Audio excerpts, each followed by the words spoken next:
PLTA dan PLTS Terapung Cirata di Jawa Barat merupakan wujud konkret pemerintah dalam pengembangan dan penggunaan energi baru terbarukan. Pemerintah menargetkan boran energi nasional tahun 2024 sebesar 19,49% dan optimis akan mencapai angka 23% pada tahun 2025. Mencapai target tersebut, pemerintah mendorong lebih jauh pengembangan EBT baik dari sisi kapasitas, produksi, dan konsumsi.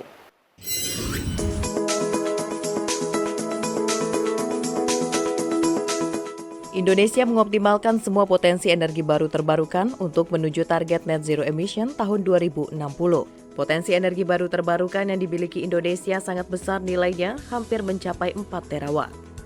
Salah satu bentuk konkret penerapan dan penggunaan EBT terlihat dalam pengembangan PLTS terapung di Waduk Cirata dengan kapasitas energi hingga 14 gigawatt.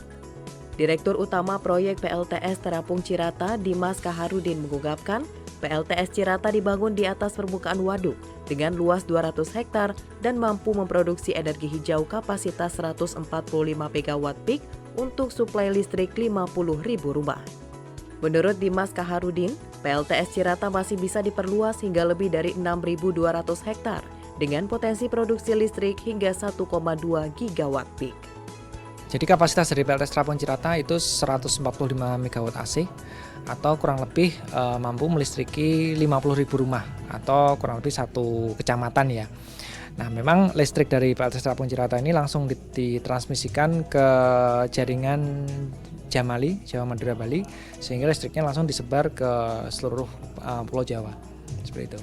Senada dengan hal tersebut, Bambang Irawan selaku Ofiser Perencanaan dan Pengendalian Operasi PLTA Cirata juga mengungkapkan, selain menjadi beban puncak atau berfungsi sebagai baterai dalam sistem jaringan kelistrikan Jawa Madura Bali, PLTA Cirata juga menjadi pembangkit listrik yang memenuhi kekurangan daya pada sistem 500 kV sebagai penjaga kestabilan sistem kelistrikan.